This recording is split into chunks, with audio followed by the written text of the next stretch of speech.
तम प्रभु में है जय प्रेम विहारी। जय प्रियतम प्रभु में है जय प्रेम विहारी। जय प्रियतम प्रभु में है जय प्रेम विहारी। जय प्रियतम प्रभु में है जय प्रेम विहारी। जय दीना जन वल्लभ, जय दीना जन वल्लभ, जय दीना जन वल्लभ, जय दीना जन वल्लभ।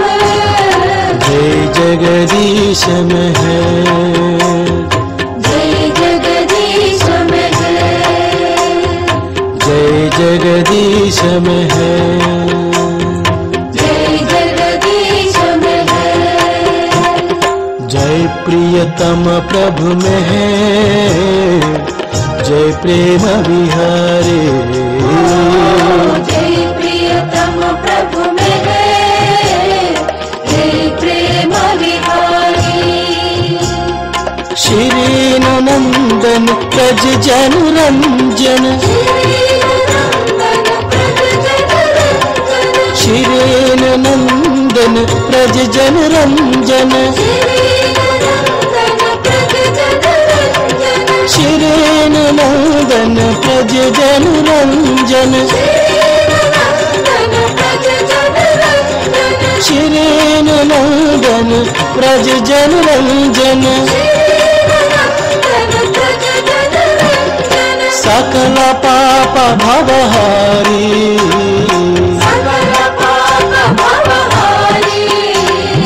सकल पाप भवहारी।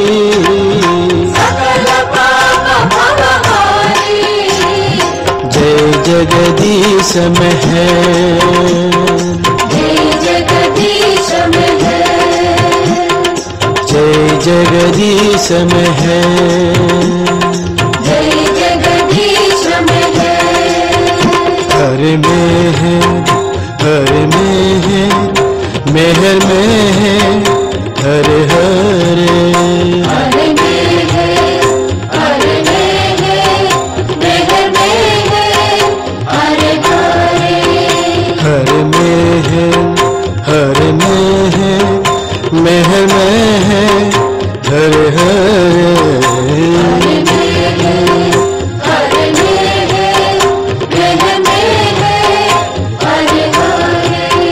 हरे बाबा, हरे बाबा, मेहर बाबा, हरे हरे। हरे बाबा, हरे बाबा, मेहर बाबा, हरे हरे।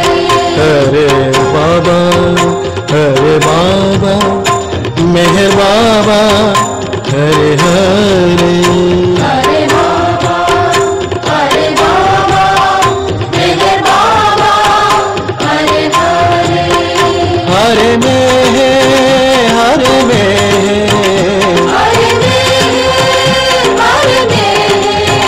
हरे में है, हरे में है, हरे में है, हरे में है, हरे में है। मेहर में है, हरे हरे। मेहर में है, हरे हरे। मेहर में है, हरे हरे। मेहर में है, हरे हरे। हरे बाबा, हरे बाबा, हरे बाबा, हरे बाबा, हरे बाबा, हरे बाबा। हरे बाबा, हरे बाबा। मेहर बाबा, हरे हरे। मेहर बाबा, हरे हरे। मेहर बाबा, हरे हरे। मेहर बाबा, हरे हरे। हरे में है, हरे में है, मेहर में है, हरे हरे। हरे में है, हरे में है, मेहर में है, हरे हरे। हरे बाबा मेहर बाबा हरे हरे हरे बाबा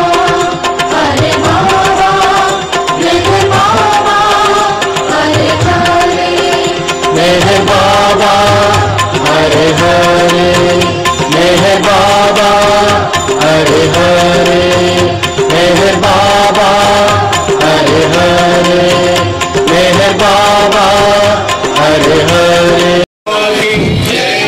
అందరూ ఫోన్లో చూడండి పాడండి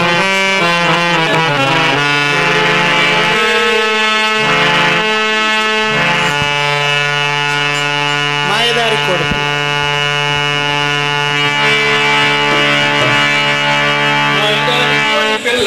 పోయింది కింద పెట్టుకోవే మాయదారి కోడి పిల్ల పారిపోయింది పట్టుకొచ్చి పెట్ట కింద పెట్టుకోవే అది లేని అది ఎందు ఏమి లేదు అసలేమి లేదు అది లేని అది ఎందు ఏమి లేదు అసలేమి లేదు కాని ఒక్క కోడి పెట్ట ఉన్నదంట ఉన్నదంట కాని ఒక్క కోడి పెట్ట ఉన్నదంట ఒక్కటున్నదంట ఆ కోడికి పిల్లలేమో కోకొల్లలు అవి కోకొల్లలు ఆ కోడికి పిల్లలేమో కోకొల్లలు అవి కోకొల్లలు చీకటిలో రెక్క కింద దాచి ఉంచింది మాయదారి కోడి పిల్ల పారిపోయింది పట్టుకొచ్చి రెక్క కింద పెట్టుకోవే మాయదారి కోడి పిల్ల పారిపోయింది పట్టుకొచ్చి రెక్క కింద పెట్టుకోవే ఆ పిల్లలకతి భయము తెలివి లేదు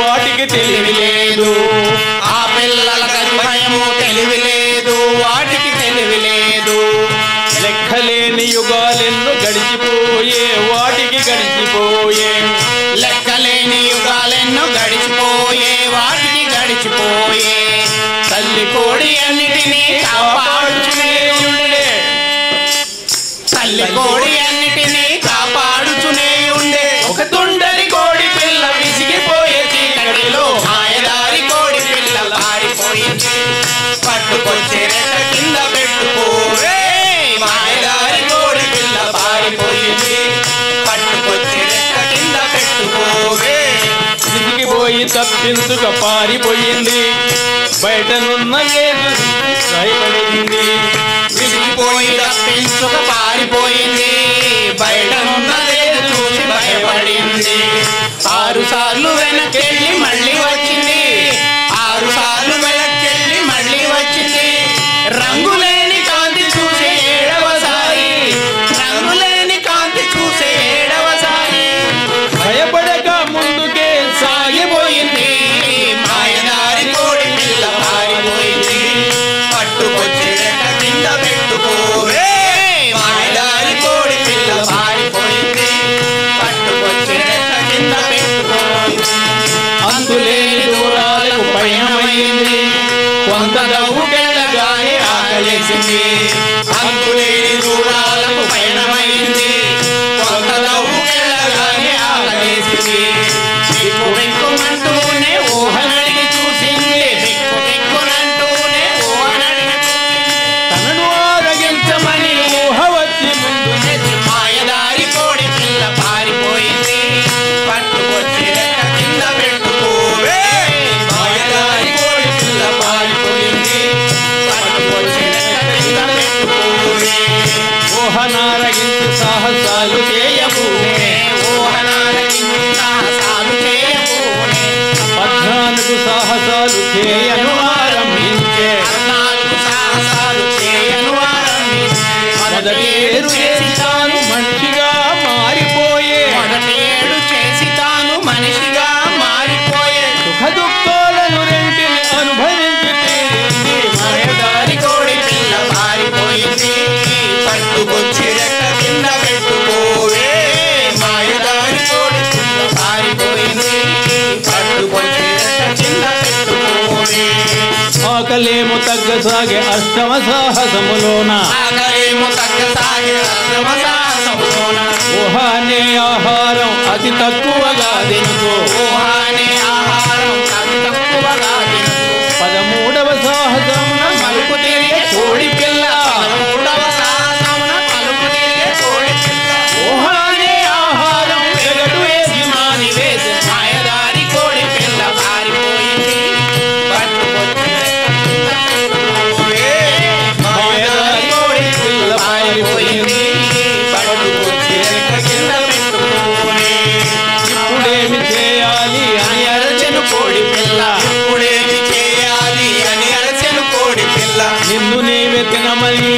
గొంతు వినిపించే నిన్ను నీవే తినమని ఒక గొంతు వినిపించే గత్యంతరమేమి లేక తనను తాను తినివేసే అత్యంతరమేమి లేక తనను తాను తినివేసే తానే సర్వమునని తెలుసుకున్నదాక్షణములో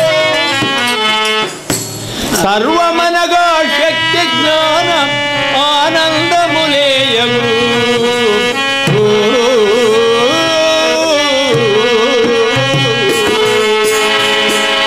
మాయదారి కోడి పిల్ల పారిపోయింది పట్టుకొచ్చి రెక్క కింద పెట్టుకోరే మాయదారి కోడి పిల్ల పారిపోయింది పట్టుకొచ్చి రెక్క కింద పెట్టుకోరే మాయదారి కోడి పిల్ల పారిపోయింది పట్టుకొచ్చి రెక్క కింద పెట్టుకోరే अवतार मेहर बाबा की जय। सुन ले दुखियों के परवरदिगार मेरा मालिक है बाबा मेहर मैं पुकारूं तुझे साथ दे दे मुझे मरते दम तक हो तेरी नजर सुन ले दुखियों के परवरदिगार मेरा मालिक है बाबा मेहर मैं पुकारूं तुझे साथ दे दे मुझे मरते दम तक हो तेरी नजर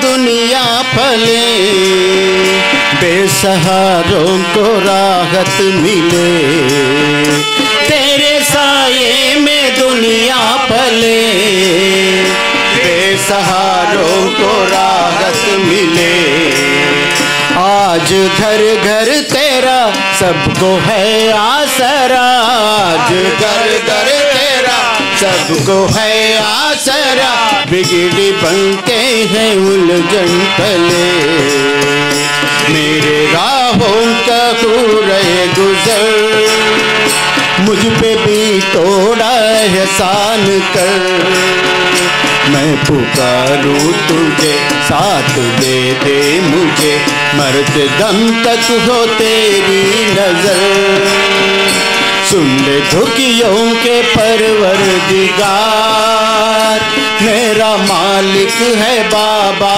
मेहर मैं पुकारूं तुझे साथ दे दे मुझे मरते दम तक हो तेरी नजर मैं न मांगू बहारे जहां मैं न मांगू बहारे जहां तेरा गुलशन महकती हवा मैं न मांगू बहारे जहां तेरा गुलशन महकती हवा मैं हूँ आशिक तेरा भर दे दामन मेरा मैं हूँ आशिक तेरा भर दे दामन मेरा मैं तड़पता हूँ बेबस यहाँ ढूंढता हूँ तुझे हर डगर दे दे आवाज मेरे में मैं पुकारूं तुझे साथ दे दे मुझे मरते दम तक हो तेरी नजर सुन ले दुखियों के परवरदिगार मेरा मालिक है बाबा मेहर मैं पुकारूं तुझे साथ दे दे मुझे मरते दम तक हो तेरी नजर जीने मरने की चाहत नहीं तेरी पूजा मेरा घर वही जीने मरने की चाहत नहीं तेरी पूजा मेरा घर वही है तमन्ना मेरी आशाओं से भरी है तमन्ना मेरी आशाओं से भरी ढूंढ कहीं ना कहीं। तू दया का है दाता अगर नाक लेके भी ले ले खबर। मैं पुकारूं तुझे साथ दे दे मुझे मरते दम तक हो तेरी नजर। सुन ले दुखियों के परवरदिगार मेरा मालिक है बाबा मेहर। मैं पुकारूं तुझे साथ दे दे मुझे मरते दम तक हो तेरी नजर।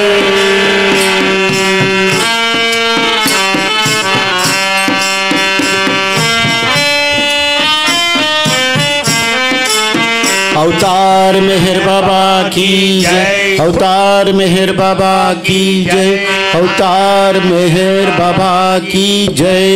ఉన్నారండి అసలు బాబా అంటే ఎవరో తెలియదు కనీసం, కానీ రామకృష్ణ గారి స్పీచ్లని గుడికి వద్దామన్న ఒక వ్యక్తి కూడా వాళ్ళు ఇక్కడ ఉన్నారు. అంత స్పష్టంగా సందేశాలు ఇవ్వటంలో ఆయనే పేరు. నేనైతే మీకు టాపిక్ చెప్పలేదు. అక్కడ ఆయన చేయి ఎత్తి మనందరికీ అభయం ఇస్తున్నాడు. టాపిక్ ఏం అక్కర్లా, అభయం నేను ఇస్తున్నానని ఆయనే చెయ్యెత్తి మనకు అభయంగా దిల్చాడు. ఇందాక పాట పాడారు నీ ఇల్లు అని. భాస్కర్ రాజు ఎప్పుడో అన్నాడు, తెలుసా అంటే తెలియదనే చెప్పాడు ఆయన. మరచితి నా మందిరంబు, నేను మర్చిపోయాను నా మందిరాన్ని అని. సో ఇక్కడ ఈ కేంద్రం చాలా బాబా ఆశించిన విశ్వాసం,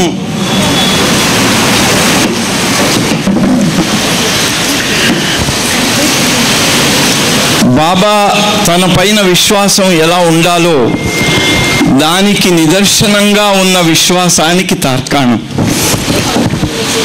1964 అక్కడ రాశారు 61వ. నిజానికి ఇది కట్టి 45 సంవత్సరాలే అయింది, కానీ ఇక్కడికి బాబా వచ్చి 61 సంవత్సరాలైంది. దాంట్లో బాబా ఎడలో ఉన్న విశ్వాసానికి తార్కాణం. ఇందాక మా వాళ్ళందరూ బాగా మాట్లాడారు, మరి ప్రొఫెసర్లు వారు వీరందరూ విషయం గురించి మాట్లాడారు. నేను అందుకని కొంచెం దాన్ని చాలా మనోరంజకంగా ఉండేలాగా కథలతో ముందుకెళ్తాను. సూక్తుల కంటే ఎక్కువ కథలతో ముందుకెళ్తాను. ముఖ్యంగా ఆడవాళ్ళకు చాలా ఇష్టంగా ఉంటుంది. సో బాబా విశ్వాసం 1964 గురుప్రసాద్, ఆ రోజు లలిత్ గారు కూడా ఉన్నారు, పక్కనే రమణయ్య గారు ఉన్నారు. రమణయ్య గారు ఎందుకంటే కొంచెం షార్ట్గా టైం ప్రకారం షార్ట్గా వెళ్ళాలి కాబట్టి ఒక్కొక్క కథకి ఒక్కొక్క గంట పడుతుంది, కానీ మనం షార్ట్గా వెళ్ళిపోదాం. గురుప్రసాద్లో కూర్చున్నారు, చాలామంది ఉన్నారు, బాబా వాళ్ళు సిడి దేశ్ముఖ్ ఉన్నారు, వీళ్ళంతా మహామహులు ఉన్నారు. అప్పుడు రమణయ్య గారు, బాబా గుంటూరులో నేను ఒక కేంద్రాన్ని ఏర్పాటు చేయాలనుకుంటున్నాను, మీరు నాకు ఒక ఫోటో ఇవ్వాలి అన్నారు. ఇందాక పొద్దున్నే మనం ఊరేగింపులో తీసుకెళ్ళి మళ్ళీ తెచ్చి అక్కడ పెట్టాము, అదే ఫోటో. బాబా అన్నారు, తెప్పించారు ఫోటో, టచ్ చేశారు, నుదుటికి అద్దుకున్నారు, ఆయనకి ఇచ్చారు. ఆయన తీసుకున్న క్షణంలో మళ్ళీ బాబా ఆయనకు గుర్తు చేశారు, బాబు ఇది నా ఫోటో అనుకుంటున్నావేమో, కాదు, నేనే, I am coming with you, నేనే నీతోని వస్తున్నాను, నా ఫోటో కాదు అన్నారు. విశ్వాసం చూడండి అక్కడ. మామూలుగా అయితే అవును బాబా మీరే వస్తున్నారు, ఫోటో కాదు మీరే అనుకుంటాం, క్యాజువల్గా తీసుకుంటాం. కానీ రమణయ్య గారు క్యాజువల్గా తీసుకోలేదు. ఈ ఇతిహాసం, ఈ కేంద్రానికి ఇతిహాసం. అక్కడ నార్త్లో వెళ్తే ప్రతి సెంటర్లో ప్రతి వార్షికోత్సవంలో ఇతిహాసం చెప్తుంటారు, మనం చెప్పం. అందుకని ఇక్కడ రమణయ్య గారు ఆ ఫోటో తీసుకొని, మరి అది పెద్దగా ఉంది కనుక ఒక పీవీసీ పైపులో చుట్టి రౌండ్ చేసి పెట్టి, రాత్రి ట్రైన్లో వస్తున్నారు పూనా నుంచి. ఆయన వచ్చేటప్పుడు కింద ఆయన, పైన బాబా ఫస్ట్ క్లాస్లో. టీటీ వచ్చాడు, చూశారు. ఏమండి మీ భర్త మీరు ఒక్కరే ఉన్నారు కదా, పైన ఖాళీ ఉంది కదా అన్నారు. అదేంటండి ఖాళీ అంటారేంటి, నేను రిజర్వ్ ఇద్దరికీ చేశాను అన్నాడు. ఇద్దరికి ఏంటి మరి పైన ఎవరు వ్యక్తులు లేరు కదా అన్నారు. ఉన్నారు, మా బాబా ఉన్నారు అని బాబాకు ఆయన దిండు పెట్టాడు, బెడ్షీటు. ఆయన ఎలాగైతే తన బెడ్ను సర్దుకున్నారో అలా సర్ది పైన బాబాను పడుకోబెట్టి, ఇంకా టీటీ మళ్ళీ ఏదో మాట్లాడబోతే డిస్టర్బ్ చేయొద్దు, మా బాబా పడుకొని ఉన్నారు, వెళ్ళండి అన్నారు. ఆయనేమో ఏం పిచ్చేవాడు బాబు, అక్కడెవరో పాపం చాలా గొప్పవాళ్ళు, ఆయన తెలిసిన వాళ్ళు ఉన్నట్టున్నారు, భర్త కావాలని ఆయన వేధిస్తున్నారు, ఇది ఇక్కడ ఉంది అని వచ్చాడు ఆయన. కానీ ఆయన పిచ్చోడు అనుకున్నాడు. విశ్వాసం అంతే చూడండి. ఎవరి విశ్వాసం అయితే ఉన్నతోన్నతంగా ఉంటుందో ప్రపంచమంతా వాడిని పిచ్చివాడు అనుకోవచ్చు. మస్తులంతా అంతే కదా, మస్తులంతా పిచ్చివాళ్లే. వాళ్ళు ప్రపంచం పిచ్చివాళ్ళుగా అనుకున్నా పర్వాలేదు, కానీ వారి విశ్వాసము ప్రభువులో భగవంతుల్లో ఆ విధంగా ఉంటేనే విశ్వాసం. అది అలా ఆ విశ్వాసంతో తీసుకొచ్చారు. ఈరోజు ఎలాగైతే మనం ఊరేగింపుగా తిప్పుకొని వచ్చామో ఆ రోజు స్టేషన్ నుంచి మేళ తాళాలతో తీసుకొచ్చారు బాబాను. ఇప్పటికీ మన కేంద్రంలో ఎడమవైపు గోడకు ఉన్నటువంటి ఆ ఫోటో, ఆ రోజు బాబా నేను, ఫోటో కాదు ఇది నేను అని చెప్పినటువంటిది విశ్వాసం. మామూలుగా మరి విశ్వాసం ఎలా ఉంటుంది? ఒక చోట ఒక సత్పురుషుడు, ఒక ఆయన సెయింట్, మన దేశంలో ఇది పెద్ద పరిపాటే, ప్రతి సెయింట్ కూడా ఒక గుడి కట్టాలి, ఆ గుడికి అందరూ భక్తులు వాళ్ళ శిష్యులు పెరుగుతూ ఉండాలి, అది దానికోసం అందరూ వాళ్ళకు తోచిన విధంగా చేస్తూ ఉంటారు. ఒక ఆయన ఒక శివాలయం కట్టాడు, చాలా గొప్పగా కట్టాడు, చాలా శ్రద్ధాభక్తులతో కట్టాడు. కట్టి అది మరునాడు ప్రతిష్ఠ అవుతుంది. ఆ రాత్రి ఆయన కల వచ్చింది. ఆ కలలో శివుడు కనిపించాడు. శివుడు కనిపించగానే ఆయన శివుడిని అడిగాడట, ఆహా మహాదేవా, నాకు ఇలా కలలోనైనా దర్శనం ఇచ్చారు, కలనైనా ఒకసారి కనిపించరావా అని శాస్త్రి గారు ఓ పాట రాశారు. కనిపించావు కదా, నాకు ఒక వరం ఇవ్వకూడదా అన్నాడు. అదేంటి, నీకు కనిపించింది అందుకోసం కదా, ఏం వరం అడుగుతావో అడుగు అన్నాడు. ఏం లేదు, నేను ఇక్కడ మందిరం కట్టాను, మీ ప్రతిష్ఠ చేస్తున్నాను. ఈ మిగిలిన మందిరాలు ఎన్నో ఉన్నాయి, ఏదో పూజలు అవి చేస్తుంటారు, కానీ ఈ మందిరంలో ఎవరైనా వచ్చి మీ దగ్గరికి లోపలికి గర్భగుడిలోకి వచ్చి మీ లింగాన్ని చేత్తో టచ్ చేసిపోతే అంతవరకు చేసిన పాపాలన్నీ పరిహరించబడాలి, ఇది వరం ఇవ్వమని అడిగాడు. ఓకే అలాగే అన్నాడు. కొవ్వూరులో మనకుంది, అక్కడ 8 మెసేజ్లు బాబా పంపించారు. మీరు ప్రేమతో నాకు దేవాలయాన్ని నిర్మించారు, అక్కడ నా విగ్రహాన్ని ప్రతిష్ఠించారు, కానీ ఎవరైతే హృదయంలో నన్ను ఉంచుకొని లోపలికి వచ్చి దండం పెట్టుకుంటారో వారికి మాత్రమే ఇక్కడ నేను కనిపిస్తాను. అలా వాళ్ళు కాకపోతే అక్కడ వాళ్ళకి కేవలం విగ్రహం, మేడం చెప్పినట్టు కోటు, అక్కడ కేవలం కోటే కనిపిస్తుంది. ఎవరైతే హృదయంలో నన్ను తీసుకొని వస్తారో వారికి నేనే కనిపిస్తాను అని కొవ్వూరు 8 సందేశాల్లో ఒక సందేశం. అయితే మరి అలా ఆయనను హృదయంలో తీసుకొని రావటం అనేది ముఖ్యం అక్కడ అన్నాడు. ఆయన చెప్పి సరే నేనైతే వరం ఇచ్చేస్తున్నాను అన్నాడు.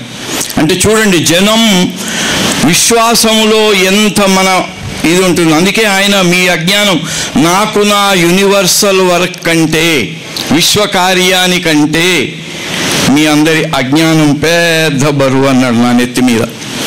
ఎందుకంటే వినరు. అక్కడ ఆయన వరం ఇచ్చాడు. ఆ పూజారి గారు ఆ సెయింట్ ఏం చేశారు, పెద్ద బోర్డు పెట్టించాడు. కల్లో శివుడు కనిపించాడు, ఎవరైతే శివుణ్ణి దర్శించుకొని టచ్ చేసి పోతారో వాళ్ళ పాపాలన్నీ పరిహరించబడతాయి. మనకు కూడా బాబా అవకాశం ఇచ్చారు.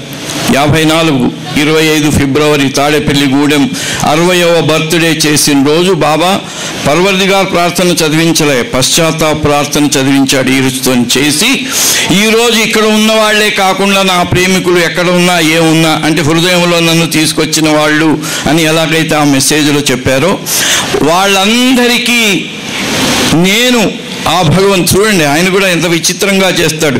ఆయన దైవీ మానవుడు, ఆయనలోనే దేవుడు ఉన్నాడు.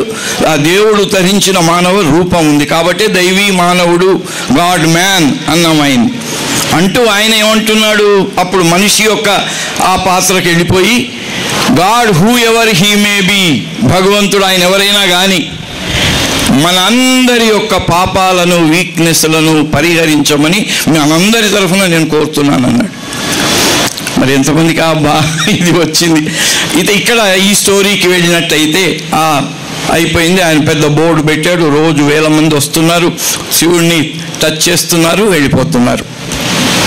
పార్వతి అడిగిందట శివుణ్ణి, అయ్యా మరి మీరు వరం అయితే ఇచ్చారు, దాని ఫలితం ఎంతమందికి చేకూరింది, ఎంతమంది పాపాలు పరిహరించబడ్డాయి అని అడిగిందట. అడిగితే శివుడు నవ్వాడట. అదే బాబా సందేశం.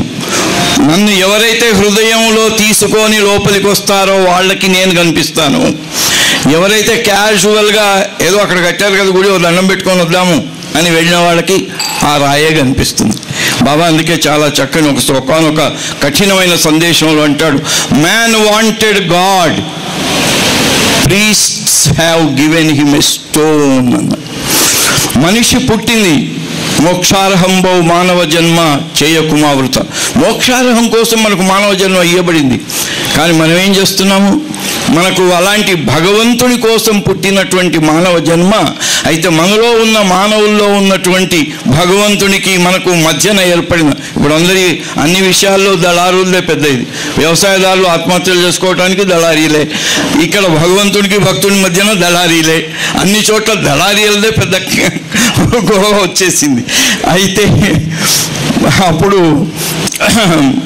ఆమె పార్వతి అడిగింది, పూజారులు మనకు బాబా చెప్పిన సందేశంలో నేను విశ్వాసానికి ఆ బాబా పెట్టినటువంటి ఇది పార్వతి ఎప్పుడైతే అడిగిందో, సరేలే నీకు అనుమానం వచ్చింది కదా, మనమే వెళ్ళి టెస్ట్ చేద్దాం పదా అన్నాడట శివుడు. ఇద్దరు వచ్చారు. శివుడు ఒక ముసలి కుష్ఠవ్యాధి గ్రస్తుని వేషం వేసుకున్నాడు శివుడు. భార్య ఏమో మామూలు ఒక చిన్న చీర లాంటి చిన్న చీర కట్టుకొని, చిరిగిపోయిన చీర కట్టుకొని ఆయన భార్యలాగా ఇద్దరు ఆ గుడిలోంచి అందరూ దర్శనం చేసుకొని బయటికి వెళ్ళే అటువంటి పాయింట్లో కూర్చున్నారు. వచ్చిన వాళ్ళందరినీ ఆ చేతులు జోడి అడుగుతుంది పార్వతి, అయ్యా మీరు లోపల దేవుణ్ణి దర్శించి వచ్చారు కదా, లోపలికి వెళ్ళి వచ్చిన వాడి దర్శనం చేసుకున్న ప్రతి వారికి పాపాలు పరిహరించబడ్డాయి కదా, మా ఆయనకేమో ఈ రోగం వచ్చింది, దానికేమో పరిష్కారం పాపాలు పరిహరించబడిన వ్యక్తి ఎవరన్నా వచ్చి మా ఆయన్ని ఇట్లా టచ్ చేస్తే ఆయన రోగం పోతుంది, దయచేసి ఎవరైనా ఆ పుణ్యం కట్టుకోండి అని అందరినీ వేడుకుంటుంది పార్వతి. అందరూ వస్తున్నారు, దగ్గర దాకపోతున్నారు. అమ్మ కుష్టిగా అది ముట్టుకుంటే మనకెక్కడ తగులుకుంటుందో.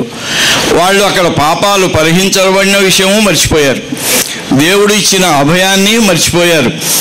అక్కడ వచ్చేసి అమ్మ వద్దొద్దు అని వెళ్ళిపోయే వాళ్ళే కానీ ఆయన్ను శివుడిని టచ్ చేసిన వాళ్ళు ఎవ్వరూ లేరు. పార్వతి శివుడు ఇద్దరు మొహాలు చూసుకుంటున్నారు. వేల మంది వస్తున్నారు వెళ్తున్నారు, ఎవ్వరు మాత్రం ఆయన్ని టచ్ చేయటానికి దగ్గరికి వెళ్ళలేదు. ఇంకేం చేయాలి తోచకుండా ఉంటే ఒక వేశ్య వచ్చింది. ఆమె వేశ్య వృత్తి చేసి జీవితాన్ని గడిపింది. ఆ బోర్డు చూసింది, ఆమెకి ఎక్కడ లేని ఆనందం కలిగిందట. ఆహా, ఇన్ని రోజులకు నాకు ఇలాంటి అవకాశం కలిగింది, ఆ అవకాశం భగవంతుడు నాకు ప్రసాదించాలి. Whoever brings me in heart, ఆమె హృదయంలో పెట్టుకుంది భగవంతుడిని. భగవంతుడా, నువ్వు ఇచ్చిన అభయం ప్రకారంగా నేను వెళుతున్నాను, నేను లోపల నిన్ను టచ్ చేస్తాను, నాలోని పాపాలన్నీ పరిహరించివే ఈ స్వతండ్రి అని కోరుకుంది. బాబా అందుకే అంటాడు, be honest to yourself. Meher Baba's call 12th September 1954 Wadia పార్కులో ఇచ్చిన దాంట్లో బాబా మనకు ఇచ్చిన warning, at least be honest to your own self. అంటే పైకి నాకేం అక్కర్లేదండి, బాబా చెప్పినట్టే ఉంటాను, లోపల అన్ని కోరికలే. బాబా ఒకసారి విఠోబా అని భజన చేసుకుంటూ వెళ్ళే వాళ్ళందరూ మెహరాబాద్కి వచ్చారు. ఈ మండలి వాళ్ళని పిలిచి కూర్చోబెట్టి అందరూ భోజనం పెట్టారు. ఆ పిల్లలకి భోజనాలు కొంచెం తగ్గిపోయినాయి, వాళ్ళ కూర పప్పు ఏవో తగ్గిపోయాయి. బాబా కోప్పడ్డారు వాళ్ళని. ఎందుకు చేశారంటే, బాబా వాళ్ళు కాలినడకన పండరిపూర్ వెళ్తున్నారు, విఠోబా విఠోబా అనుకుని. నీకేం తెలుసు, బయటికి విఠోబా అంటున్నారు, లోపల వాళ్ళకు ఎన్ని డిమాండ్స్ ఎన్ని కోరికలు ఉన్నాయో నీకేం తెలుసు, నాకు తెలుసు అన్నారు. అలాంటి వాళ్ళకంటే నా పిల్లలు చాలా చాలా ఉన్నతులైనటువంటి పిల్లలు, నా పిల్లలు, వాళ్ళకు కాకుండా వాళ్ళకు పెట్టారు అన్నారు బాబు. అందుకని అలా ఉంటుంది. ఆమె నిజంగా హృదయంలో భగవంతుని పెట్టుకుని లోపలికి వెళ్ళింది, టచ్ చేసింది, బయటకు వచ్చింది. వస్తూ ఉంటే పార్వతీ పరమేశ్వరులు కనబడ్డారు. పార్వతి చేతులు జోడి అడుగుతోంది, అమ్మా నువ్వు లోపలికి వెళ్ళి వచ్చావు కదా, నీ పాపాలు పరిహారం అయిపోతే నా భర్తను ఇలా టచ్ చేయమ్మా, ఆయన కుష్ఠవ్యాధి నయం అయిపోతుంది. ఆమె అవును, ఇది భగవంతుడు ఇచ్చిన అభయమే కదా, మరి మీకెందుకో అలాంటి పరిస్థితి ఏర్పడింది అని దగ్గర దాకా వెళ్ళి ఇలా పట్టి ఆమె టచ్ చేయటమే కాకుండా ఆలింగనం చేసుకుంది. మరి ఆమె అదృష్టం కదా, హృదయంలో భగవంతుడు ఉన్నాడు కాబట్టి ఆమెకు ఆ అదృష్టం దక్కింది. వెంటనే కుష్ఠవ్యాధి పోయింది. అందమైన వాడు కాకుండా సాక్షాత్తు శివుడు పార్వతి ఆమెకు ప్రత్యక్షం అయిపోయారు.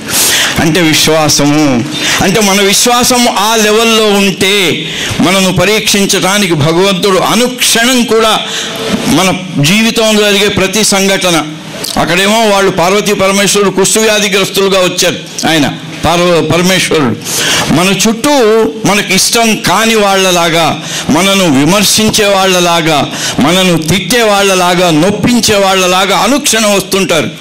అది మనం భగవంతుడు పరీక్షించటానికే, మన యొక్క విశ్వాసాన్ని పరీక్షించటానికే అలాంటి సంఘటనలు మన చుట్టూ ప్రతిరోజు జరుగుతూనే ఉంటాయి.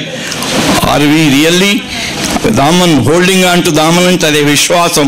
Are we really holding on to him అనే ప్రశ్న అక్కడ ప్రతి సంఘటనలో ఇట్ ఈస్ టెస్టింగ్ అస్. ఇంకొక కథకి వెళ్ళిపోతాను. వాసు ఎక్కడున్నాడో కాస్త నాకు టైం గుర్తు చేయ బాబు. ఈ విశ్వాసం గురించి బుద్ధుడి సంబంధించిన ఒక మంచి కథ ఉంది. దానికి నాగార్జున గారు చెప్పారు, కామిగాని ఇది మోక్షగామిగాడు అని. అది బుద్ధుడు కూర్చున్నాడు ఆ బోధి వృక్షం కింద, చాలామంది శిష్యులు ఉన్నారు, అందరూ వింటున్నారు ఆయన చెప్పే ప్రసంగాన్ని. సమయం అయిపోయింది, అందరూ దండం పెట్టుకొని వెళ్ళిపోయారు. వెనకాల ఒక ఆయన కూర్చొని ఉన్నాడు అలాగే పాపం. బుద్ధుడు అడిగారు, ఏమయ్యా నువ్వు అలాగే కూర్చున్నావు, ఏంటి నువ్వు ఇంకా ఎందుకు వెళ్ళిపోవటం లేదు, ఇక్కడ ఏముంది, ఏం లేదు కదా, ఎందుకు వెళ్ళిపోవటం లేదు, నువ్వు కూడా వెళ్ళిపోవచ్చు కదా అన్నాడు. లేదు స్వామి, నేను చాలా పేదవాణ్ణి, భార్యా పిల్లల పోషణ కూడా నాకు చాలా గురుతరమైన బాధ్యత, కష్టంగా మారిపోయింది. మీ దగ్గరికి వస్తే ఏదైనా సహాయం చేస్తారేమో. ఈనాటి పరిస్థితి, ప్రపంచం పరిస్థితి అంతే. భగవంతుని దగ్గరికి వెళ్ళి ఆయనకు దండం పెట్టి ఆయనకు పూజో వ్రతమో జపమో అభిషేకమో ఏదో చేసి మనుష్యులు అడిగేది ఏమిటి అంటే నా కష్టం, ఈ కష్టం దూరం చేయి ప్రభు, మనం అడుక్కునేది అదన్నమాట. అంటే విశ్వాసానికి లోయెస్ట్ మెట్ అది, భగవంతుల్లో విశ్వాసానికి లోయెస్ట్ మెట్టు. ఈయన అదే అడిగాడు పాపం. అడిగితే బుద్ధుడు అన్నాడు, మరి చూస్తున్నావు కదా బాబు, నేను ఎక్కడ కూర్చున్నాను, చెట్టు కింద కూర్చున్నా. రోజుకొకసారి మాత్రమే నేను వెళ్ళి భిక్ష అడిగి ఆ భిక్షలో వచ్చింది ఏదో తింటాను, అది ఏది వస్తే అది, ఆ భిక్షలో అడిగిన తింటాను, ఈ చెట్టు కింద కూర్చుంటాను. మన ఇల్లు ఎక్కడో తెలుసా అని పాట పాడారు ఆయన, నాకు ఇల్లు లేదు అక్కిల్లు లేదు. ఆయన అంటే ఈయనకు కూడా పాపం ఆ పేదాయనికి ఆయన అనిపించినట్టు, నిజమే స్వామి, మరి నిజమే కదా, మీ దగ్గర ఏముంది అని ఏం అడగాలి అన్నట్టుగా ఆ విశ్వాసం ముందేమో విశ్వాసంతో వచ్చాడు. బుద్ధుడు సాక్షాత్తు అవతారుడు, ఆయన దగ్గరికి వెళ్తే నా సమస్య తీరుతుంది అని వచ్చాడు. ఇక్కడికి వచ్చిన తర్వాత ఆయన నేనే ఇలా ఫకీర్ లాగా ఉన్నాను, చెట్టు కింద కూర్చున్నాను, భిక్ష అడిగి తింటున్నాను, నా దగ్గర ఏముంది అంటే నిజమే స్వామి అని ఇంకా వెనక్కి తిరిగి వెళ్ళిపోతున్నాడు. కానీ కరుణామయుడు కదా భగవంతుడు. భగవంతుడు ఎప్పుడు కూడా కరుణామయుడే, పరీక్షిస్తాడు కానీ పరీక్షించిన కరుణతో మళ్ళీ మనల్ని కాచేది కూడా ఆయనే. అందుకని ఆయన అన్నాడు, వెనక్కి పిలిచాడు, రా స్వామి వెనక్కి రా, చూద్దాం భగవంతుడు నీకేమైనా మరి ఏమైనా ఇప్పిస్తాడేమో చూద్దాం. ఆయనే భగవంతుడు, బాబా అన్నట్టే భగవంతుడిని అడుగుతున్నా అన్నట్టే ఆయన కూడా భగవంతుడు ఏమి ఇప్పిస్తాడో చూద్దాము. ఈ పక్కనే నది ఉంది, నదికి దిగుతూ ఉంటే పక్కన ఒక చెట్టు ఉంది. ఆ చెట్టు కింద అన్నీ ఏవో రంగు రాళ్ళు ఉంటాయి. ఒక రాయి మాత్రం కొంచెం నీకు చూడగానే చాలా ఆకర్షణీయంగా కనిపిస్తుంది. అది అలా కనిపిస్తే తీసుకొని వచ్చేయి అన్నాడు. వెళ్ళాడు, తీసుకొచ్చాడు. చూసి ఇదే రాయి, తీసుకెళ్ళు, దీనివల్ల నీకేమైనా లాభం కలగవచ్చు. అక్కడ కూడా ఆయన ఆ విషయం ఏం చెప్పలేదు. భగవంతుడు చూడండి, మిగిలిన వాళ్ళు ప్రచారం కోసం మామూలు సాధువులు సన్యాసులు ఇందాక వచ్చి చెప్పారు, అది వాళ్ళు చేసే ఈ మహిమలు ఇవన్నీ ఉంటాయి కదా, వాళ్ళు ఇంత చేస్తే వాళ్ళు నిజంగా మేం చేసింది కాదని తెలుసు, అయినా కూడా వాళ్లకు ఆపాదించుకొని ఇది మేం చేశాము, మేం చేయటం వల్ల వీళ్ళకి ఇంత గొప్ప జరిగింది అని ప్రచారం చేసుకుంటారు. ఆయన అన్నాడు, దీనివల్ల ఏమన్నా లాభం కలుగుతుందేమో, వెళ్ళి చూసుకో బాబు అంటే, ఏమో ఇది డైమండ్ లాంటిది, అటువంటిది ఏదన్నా అయితే వస్తాయేమో డబ్బు, కానీ ఇది మామూలు రాయిలాగానే కనిపిస్తుంది. సరేలే, అయినా కూడా వెళ్ళి కనుక్కుంటే ఆ బంగారం వర్తకుని చూపిస్తే ఏమన్నా వస్తాయేమో అని ఆశపడి ఇంటికి వెళ్ళాడు. చాలా రోజుల తర్వాత వచ్చాడు కాబట్టి భార్య రాగానే ఒక గ్లాసులో మంచినీళ్ళు తెచ్చిచ్చింది. మంచినీళ్ళు తీసుకున్నాడు, చేతులు అది ఉంది. ఆ మంచినీళ్ళ గ్లాసును ఆ రాయి మీద పెట్టేసి ఆ రాయితో పాటే పట్టుకొని తాగేసాడు. తాగి ఇట్లా తీసేసరికి ఆ గ్లాసు బంగారం అయిపోయింది. గ్లాస్ బంగారం అయిపోయింది. ఏంటి బంగారం అయిపోయింది, ఈ రాయికి ఏమన్నా అంత పవర్ ఉందా ఏమో. వెంటనే ఇంకో గ్లాస్ తీసుకురమ్మన్నాడు. ఇంకో గ్లాస్ 4 గంటేసి అది బంగారం అయిపోయింది. ప్లేట్ తెమ్మన్నారు, ప్లేట్ అంటించారు, బంగారం అయిపోయింది. అది ఇది అన్ని తెచ్చి ఉన్న వస్తువులన్నీ తెచ్చి బంగారం చేసుకున్నాడు. ఆ బంగారంతో తినేది బంగారం ప్లేట్లో, బంగారం తినలేడు. మెరుగు బంగారము మింగబోడు అని లక్షాధికారైన లవణమందమే కానీ మెరుగు బంగారంబు మింగబోడు. మింగగలిగితే మింగేవాడేమో కానీ అయితే బంగారు ప్లేటు, బంగారు గ్లాసు, బంగారు ఇది, బంగారు శయ్య, బంగారు అన్నీ బంగారు. 40 ఏళ్ళు ఆ బంగారంలో తులదూడి బాగా అనుభవించాడు. 40 ఏళ్ళు గడిచిన తర్వాత ఒకరోజు విసుగొచ్చింది. కామిగానిది మోక్షగామిగాడు. కామంతో కూడా భోగంతో కూడా ప్రపంచంలో ఉండే అశాశ్వతమైన సౌఖ్యాలతోని కూడా విరక్తి రావాలి వాడికి. వచ్చిన తర్వాత అసలైనటువంటి రియల్ హ్యాపీనెస్కి అప్పుడు పోతుంది మనసు. అప్పుడు అతని మనసులో ఆలోచన వచ్చిందట 40 ఏళ్ల తర్వాత. ఎందుకంటే వృద్ధాప్యం వచ్చింది, ఈ బంగారంతో ఎంతని అనుభవిస్తాడు. అది భార్య పిల్లలు అందరూ ఇక వాళ్ళు క్షేమంగా ఉన్నారు. కానీ ఆయన చెట్టు కింద కూర్చున్నాడు, భిక్షాటనతో భోజనం చేస్తున్నాడు. దీనికి ఇంత మహిమ ఉందని ఆయనకు తెలుసు. అప్పుడు తెలిసింది ఆయనకి. ఎందుకంటే దీనివల్ల నీకు లాభం అవుతుందని చెప్పిన వ్యక్తికి ఇది ఏమిటో తెలుసు. అంటే ఇది పరుసవేది, దీనికి ఏదంటిస్తే అది బంగారం అయిపోతుంది. అది ఆయనకు తెలుసు. తెలిసి ఉండి కూడా అంత అల్పంగా దాన్ని తీసుకొని నాకు ఇచ్చి పంపించాడు అంటే ఇంతకు మించినటువంటిది ఏదో ఆయన దగ్గర ఉంది. చూడండి, 40 ఏళ్ల తర్వాత అది ఆయన మనసులోకి వచ్చింది. ఈ బంగారు చేసే అటువంటి పరుసవేది కంటే కూడా, అంటే ఇది ప్రాపంచికం, అశాశ్వతమైంది. ఇది దీనికంటే శాశ్వతమైనటువంటిది ఏదో ఆయన దగ్గర ఉంది, రియల్ హ్యాపీనెస్. ఆ దీంతో వచ్చిన హ్యాపీనెస్, దాంతో కష్టం ఉంది, సుఖం ఉంది, అన్నీ ఉన్నాయి. దీంట్లో ద్వంద్వాలు అన్నీ ఉంటాయి. ఈ బంగారం ఉండగానే బంగారంతో కష్టాలు వెళ్ళిపోయి ఓన్లీ సుఖాలే రావు. అది వెనకాల ఆయన చెప్పిన ఒక చెట్టుకే 2 కాయలు, ఒక కాయనికే 2 వైపులు. వెంటనే ఆ రాయి మళ్ళీ జేబులో వేసుకొని పరిగెత్తుకుంటూ బుద్ధుడి దగ్గరికి వెళ్ళాడు. ఆయన వృద్ధుడైపోయాడు. వెళ్ళిపోయి, స్వామి వచ్చావా? 40 ఏళ్ల నుంచి నీ కోసం నిరీక్షించి చూస్తున్నాను రా నాయన. 40 ఏళ్ళ నుంచి ఆయన నిరీక్షిస్తున్నాడు. 40 ఏళ్ళ నుంచి ఈయన కామ్య భోగాలన్నీ తీర్చుకునే జీవితాన్ని గడిపాడు. అప్పుడు సరే ఆ రాయి తెచ్చావా అని అడిగాడు. అది తెచ్చాను అంటే అది తేకపోయినా కూడా అతనికి మళ్ళీ ఆ రియల్ హ్యాపీనెస్ కోసం అర్హత ఉండదు. అక్కడ తీసుకొచ్చాను స్వామి. మళ్ళీ నువ్వు ఎక్కడైతే దాన్ని తీసుకొచ్చావో తీసుకెళ్ళి అక్కడ పడి మళ్ళీ ఎవరికి ఏ రకంగా పనికి వస్తుందో చూద్దాం. ఆ రాయి తీసుకెళ్ళి మళ్ళీ ఆ చెట్టు కింద పడేసి వచ్చాడు, శిష్యుడిగా చేరాడు. ఆయన బుద్ధుని కృపకు పాత్రుడైనాడు. ఎందుకు? అక్కడికి ఆయనకు ఆ రియల్ హ్యాపీనెస్ అనేది పొందటానికి ఆయనకు నిజమైన అర్హత కలిగింది. నిజమైన అర్హత కావాలి. దేనికోసం? ఈ విశ్వాసం కానీ దీనికి కానీ నిజమైన బాబా బ్లూ బస్ టూర్స్లో వెళ్తున్నారు. జబల్పూర్ దగ్గర ఒకరోజు బాబా ఎంటర్ అవుతుంటే అక్కడ ఒక పక్షి ఇట్లా కుంటుకుంటూ అవస్థ పడుతూ నడుస్తుంది. బాబా చూశాడు. మండలి వాళ్ళకి ఇచ్చి దీన్ని డ్రెస్సింగ్ చేసి చేయండి, third day I want to see, 3వ రోజున నేను చూస్తాను, అప్పటి వరకు దీనికి బాగా డ్రెస్సింగ్ చేసి అది మంచిగా నడిచేలాగా చేసి తీసుకురండి అన్నారు. వాళ్ళు డ్రెస్సింగ్ చేశారు, దానికి ఫీడింగ్ చేశారు.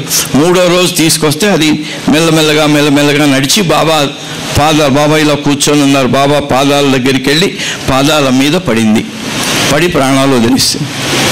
మండలి వాళ్ళందరూ ఆశ్చర్యపడి, ఇంత బాగా నడిచింది, అదేంటి బాబా పాదాల మీద పడింది అంటే అప్పుడు బాబా చెప్పాడు, do you know how fortunate it is. చనిపోయిందని బాధపడ్డారు వాళ్ళు.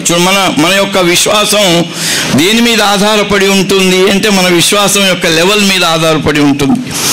ఏది రియల్, ఏది అన్రియల్, ఏది శాశ్వతం, ఏది అశాశ్వతం అనేది అది నిర్ణయిస్తుంది మన యొక్క అర్హతను. ఆ పడగానే బాబా అంటున్నాడు, డూ యు నో, జటాయువుకు రాముడు ఇచ్చినట్టుగా, డూ యు నో వాట్, దాని అదృష్టం ఏమిటో తెలుసా అన్నాడు. ఎందుకు అంటే అది మానవ జన్మ ఎత్తటానికి కొన్ని లక్షల జన్మలు కావాలి. మానవ జన్మలో ఆధ్యాత్మిక పరంగా లోపల ఆసక్తి తపన ఉన్న మానవ రూపం రావటానికి మానవ జన్మలో కొన్ని లక్షల జన్మలు రావాలి. I am giving him that life. అన్ని లక్షల జన్మలు కట్ చేసి డైరెక్ట్గా మానవ జన్మలో కూడా భగవంతునికి దరి చేరే అటువంటి తపనతో పుట్టే అటువంటి మానవ జన్మను ఇస్తున్నాను అన్నాడు. చూడండి, అంటే ఆయన ఎంత ఇవ్వగలడు. సో ఆయన విశ్వాసం, ఆయన దగ్గరికి వెళ్ళి, బాబా నాకు ఇట్లా అయిపోయింది, నాకు చాలా కష్టాలు వచ్చాయి. ఒక ఆయన సతారాలో బాబా ఉన్నప్పుడు వెళ్ళి, బాబా సెక్లూజన్లో ఉన్నారు, దర్శనం కూడా లేదు, అది పెద్ద కథ. అయితే అలోబాకు చెప్పి అలోబా చెప్పినట్టుగా ఆయన వెళ్ళి రోడ్డు పక్కన నిలబడి బాబా దగ్గరికి వెళ్ళాడు. ఏంటి అలోబా అంటే, ఒకసారి అలా చూసి వెళ్తానంటే సరే అన్నాను బాబా అన్నాడు. అయ్యో నీకేం తెలుసు, చూడు, ఆయన నిజంగా చూసి వెళ్తాడా ఏమో చూడంటే దగ్గరికి వచ్చిన తర్వాత బాబా అడిగాడు, చూసావు కదా దర్శనం అయిపోయింది కదా వెళ్ళిపో అన్నాడు. కాదు బాబా, నాకు 19 కేసులు ఉన్నాయి, సతమతం అవుతున్నాను, మీరు నాకు బ్లెస్సింగ్స్ ఇస్తే ఆ కేసులన్నీ డిసైడ్ కావాలి. అలోబాకు చూపించాడు. అరే ఇంట్లాగా అలోబా పాపం ఆయన చాలా ఆదుర్దా పడిపోతున్నాడు. మళ్ళీ అందరితో ఆగలేదు, నా భార్య చాలా వ్యాధిగ్రస్తురాలయ్యింది, మీరు నాకు బ్లెస్సింగ్స్ ఇస్తే ఆమె వ్యాధి న్యాయం అవుతుంది. అంతటికి అయిపోయిందా? కాలే. మళ్ళీ నా కూతురుంది, ఆమెకు పెళ్లి వయసు వచ్చింది, పెళ్లి కొడుకు దొరకటం లేదు, మీ ఆశీస్సులు ఇస్తే పెళ్లి కొడుకు దొరుకుతాడు. బాబా అన్నాడు, డోంట్ ఆస్క్, అవన్నీ నేను ప్లాన్ చేసి పెట్టాను మీకోసము. ఎప్పుడు ఏది జరగాలో, ఎలా జరగాలో, ఎంతవరకు నువ్వు ఓపిక పట్టాలో పట్టు, అది నీకు శ్రేయస్కరం. నువ్వు నన్ను అడగటం, నా బ్లెస్సింగ్స్ అడగటం శ్రేయస్కరం కాదు అని బాబా 100 times ఆయన పాదాలకు ఇలా టచ్ చేశాడట. 100 times టచ్ చేసి నవ్వుకో అన్నాడు. అవన్నీ పోయినాయి, అన్నీ అయిపోయినాయి. ఎప్పుడో ఎన్నో ఏళ్ల తర్వాత ఆయన కూతురు, బాబా పెళ్లిగాని కూతురు, పెళ్ళైన కూతురు బాబా దర్శనానికి గురుప్రసాదాలు వస్తే ఈరుచి అడిగాడట, అమ్మ నువ్వు ఫలానా కోచారు కొడుకు కూతురువే కదా, ఏమిటి మీ నాన్న కనబడట్లేదు? ఎక్కడ కనబడతాడు? చాలా మునిగిపోయినాడు ప్రపంచంలో, ఆ కేసులన్నీ పోయినాయి, అన్నీ అయిపోయినాయి, చాలా పెద్ద పొజిషన్కి వచ్చాడు. ఇప్పుడు అది బాబా వార్నింగ్ ఎందుకు ఇస్తున్నాడు? మీరు ప్రపంచంలో పడిపోయారంటే నన్ను మర్చిపోతామని కూడా ఆయనకి హెచ్చరిక చేశాడు, ఆయన చేశాడు. అందుకని ఆయన్ని మనం ఏ లెవెల్లో ఏమి అడగాలి, మన అర్హత ఏమిటి అనేటువంటి విషయం చూడండి. ఆ ఒక చిన్న పక్షి అది ఎంతటి భాగ్యాన్ని, బాబా వరం ఎంతటి పెద్ద వరాన్ని, ఎంతటి పెద్ద అనుగ్రహానికి పాత్రురాలైపోయింది. అలాగే మనం కూడా మన యొక్క విశ్వాసంలో, మన యొక్క ప్రేమలో ఆ లెవెల్కి చేరితే మరి మనం మోక్షం పొందటం ఆయనకు బాబా అంటాడు. అందుకే a nod of my head will give God realisation to the entire creation. యావత్ విశ్వానికి కూడా నేను ఇలా అంటే మొత్తం మోక్షం దొరికిపోతుంది, కానీ ఐ డోంట్ గివ్. ఎందుకంటే ఐ వాంట్ ప్రిపేర్డ్నెస్. మీలో మీ అర్హత, మీరు ఆ అర్హతకు మీరు అర్హత చేరిన తర్వాత మీరు నా దగ్గరికి వస్తే చాలా గ్లాడ్గా నేను ఇస్తాను అది అంటారు. దానికే మేడం చెప్పినటువంటి hold on to my Daman, అది బాబా 59లో ఓ రోజు వచ్చి మండలి హాల్లో కూర్చొని నాకు రాత్రి కల వచ్చింది. కల్లో నేను నా ప్రేమికులందరికీ నన్ను ఏం అడగొద్దని చెప్తున్నాను, కానీ ఇవాళ అడగటానికి ఒక అవకాశం ఇస్తున్నాను. అంటే ఏం అడగటం అట? Beloved God, help us all to love you more and more, more and more and more and more. అంటే మన ప్రేమ సరిపోవట్లేదు, చాలా తక్కువ స్థాయిలో ఉంది కాబట్టి more and more and more and more. దీన్ని మా ప్రేమను అంత అధికాధికంగా ఎదిగి ఎంతవరకు? నీతో ఐక్యతార్హుల మగునంత వరకు, అంటే ఐక్యత అర్హత వచ్చేంతవరకు. చూడండి, బాబా అంతవరకు వెయిట్ చేస్తానంటున్నాడు. బుద్ధుడు 40 ఏళ్ళు వెయిట్ చేశాడు వాడి కోసం, వాడు ఎప్పుడు అది తెలుసుకొని వస్తాడు అని. అలా బాబా కూడా వెయిట్ చేస్తున్నాడు. ఎందుకు? ప్రియతమ దైవమా, అధికాధికంగా, ఇంకా అధికంగా, ఇంకా అధికంగా నీతో ఐక్యత అర్హుల మగునంత వరకు మాకు సహాయం చెయ్యి. తర్వాత నీ దామన్, దీని ద్వారానే దామన్ను పట్టుకోవటానికి అసలు మనకు కనిపించేది ఏమిటి అంటే ప్రేమ. ఆయనకి మనకి మధ్యన దేనికైనా కావాలి అంటే ఓ తాడు కట్టుకోవాలి కదా, అలాంటి కనిపించేటువంటి మార్గం ఆ ప్రేమ. అలాంటి అధికాధికమైన ప్రేమతో కేవలం ఒక్కటే, ఆయన మనకు అత్యధికమైంది ఇవ్వగలడు. ఆయన పేదవాడు కదా, దాంతో బంగారంతో ఉండిపోయి ఆఖరికి ఆయనకు తోచింది దీనికంటే ఉన్నతమైంది అడగకుండా ఇదెందుకు అడిగాను నేను అని. అలా ఉన్నతమైంది మాత్రమే అడిగి కేవలం అధికాధికంగా ఉన్నతోన్నతమైనటువంటి ప్రేమ ఏదైతే మనను ఆయనలో ఐక్యత కోసం అర్హతను ఇవ్వగలుగుతుందో అది మాత్రమే ఆయన అడిగి ఆయన మన మధ్యకు వచ్చినటువంటి ఈ అవకాశాన్ని సద్వినియోగం చేసుకోవటానికి ప్రయత్నించడమే మన కర్తవ్యం. అవతార్ మెహర్ బాబా की जय.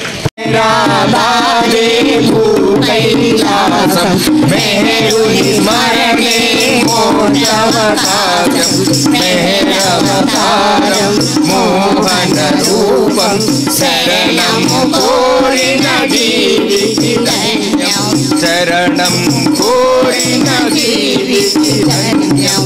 ముడుపులు లేవు, ప్రొక్కులు లేవు, జపతప నియమము లేదు, ఏ సాధనతో పని లేదు. ముడుపులు లేవు, మొక్కులు లేవు, జపతప నియమము లేదు, ఏ సాధనతో పని లేదు. హృదయము పొంగ ప్రేమను పొంద పరుగున వచ్చేదమయ్యా, హృదయము పొంగ ప్రేమను పొంద పరుగున వచ్చేదమయ్యా. జై బాబా, బాబా జై బాబా, జై బాబా, బాబా జై బాబా, జై బాబా, బాబా జై బాబా, జై బాబా, బాబా జై బాబా. మెహరాబాదే భూకైలాసం, మెహరుని స్మరణే మోక్షవకాశం, మెహరవతారం మోహన రూపం శరణము కోరిన జీవితి ధన్యం, శరణం కోరిన జీవితి ధన్యం. పూనా నగరిలో ఆగి నీ జన్మస్థలమున చేగి బాబా జాను సమాధికి సాగి, పూనా నగరిలో ఆగి నీ జన్మస్థలమున చేరి బాబా జాను సమాధికి సాగి, ఘనమగుని చరితమునాలించి ఆనందము పొంగ పాడుదా, ఘనమగుని చరితములాలించి ఆనందము పొంగ పాడుతా. జై బాబా, బాబా జై బాబా, జై బాబా, బాబా జై బాబా, జై బాబా, బాబా జై బాబా, జై బాబా, బాబా జై బాబా. మెహరాబాదే భూకైలాసం, మెహరుని స్మరణే మోక్షవకాశం, మెహరవతారం మోహన రూపం శరణము కోరిన జీవితి ధన్యం, శరణం కోరిన జీవితి ధన్యం. ప్రతి ఏడాది ఒకటవ తేదీ తలచి మా మనసున నిన్నే ప్రతి ఏడాది జనవరి 31వ తేదీ తలచి మా మనసున నిన్నే నిలిపి సమాధి చెంత ప్రమాణమంద ప్రమోదమందిరమయ్యా సమాధి చెంత ప్రణామమంద ప్రమోదమందిరమయ్యా జై బాబా బాబా జై బాబా జై బాబా బాబా జై బాబా జై బాబా బాబా జై బాబా జై బాబా బాబా జై బాబా మెహరాబాదే భూ కైలాసం మెహరుని మరణే మోక్షవకాశం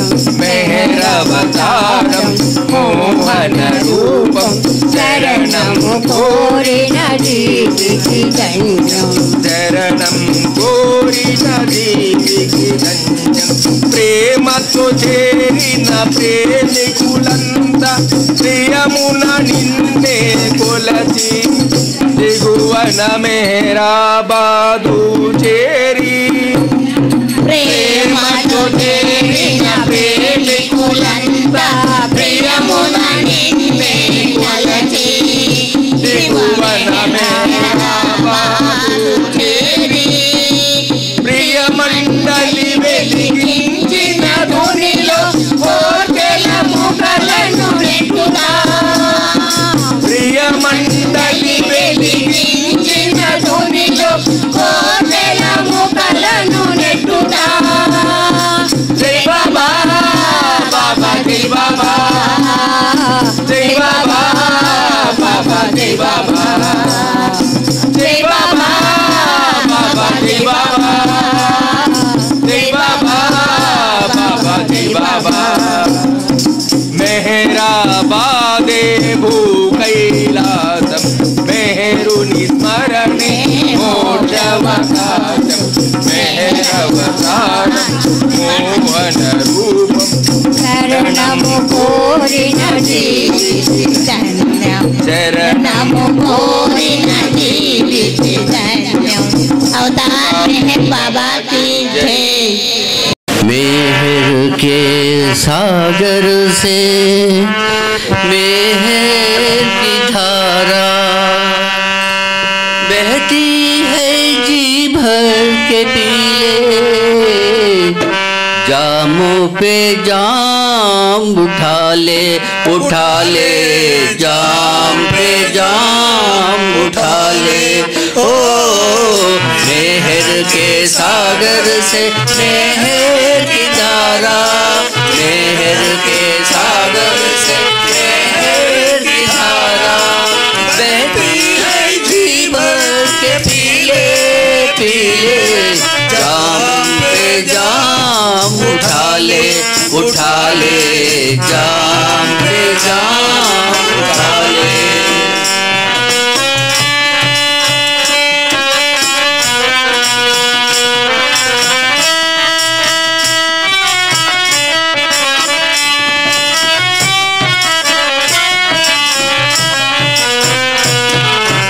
सरिता का बहना जो उसका धर्म है सरिता का बहना जो उसका धर्म है यूं बहती हरदम मेहर की मेहर है यूं बहती हरदम मेहर की मेहर है प्यासा अगर तो है तो जा किनारे प्यासा अगर तो है तो जा प्यासा अगर तू है तो जा किनारे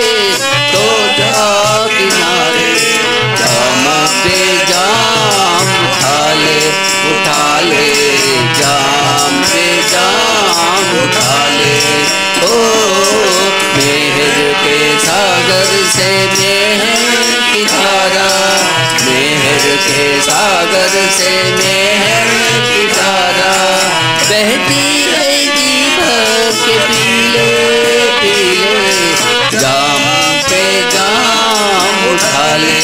उठा ले, जाम पे जाम उठा ले।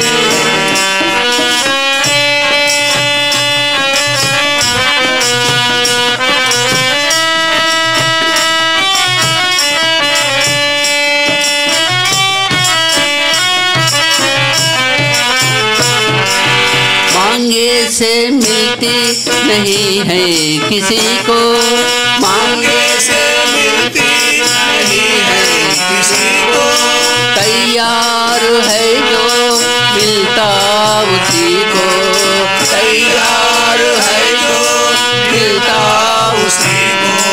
तन मन लगा दे, खुद को मिटा दे, तन मन लगा दे, खुद को तन मन लगा दे, खुद को मिटा दे, खुद को मिटा दे।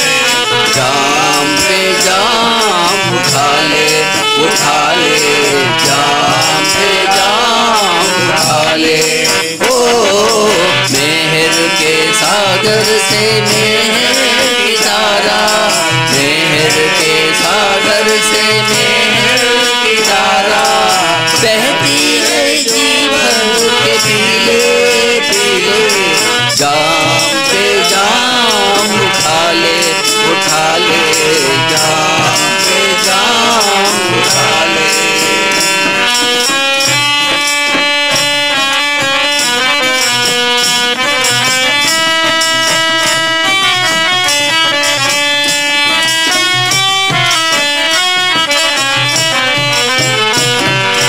सूरज चमकता है सारे जहां पर, सूरज चमकता है सारे जंगल हो बगिया हो कुटिया महल पर, जंगल हो बगिया हो कुटिया महल पर। चमके वहाँ जिसने खोली किवारे, चमके वहाँ जिसने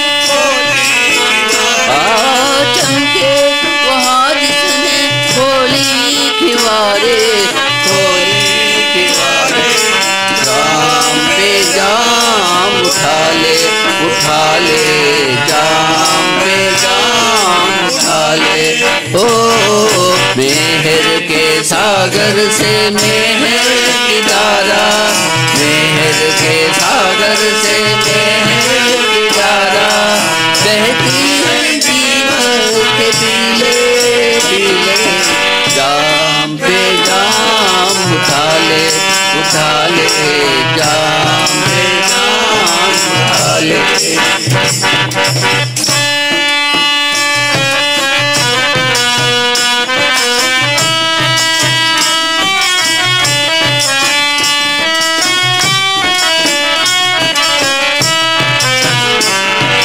तुझसे तो पहले उसको गरज है, तुझसे तो पहले उसको गरज है। क्या तू है तैयार वो देखता है, क्या तू है तैयार वो देखता है। क्या सोचता मधुसूदन समझ ले, क्या सोचता मधुसूदन समझ ले, मधुसूदन समझ ले। जाम पे जाम उठा ले, उठा ले, जाम पे जाम उठा ले। ओ मेहर के सागर से मेहर की धारा, मेहर के सागर से मेहर की धारा बहती है जी भर के पीले पीले। जाम पे जाम उठा ले, उठा ले, जाम पे जाम उठा ले, उठा ले, जाम पे जाम उठा ले। अवतार मेहर बाबा की जय।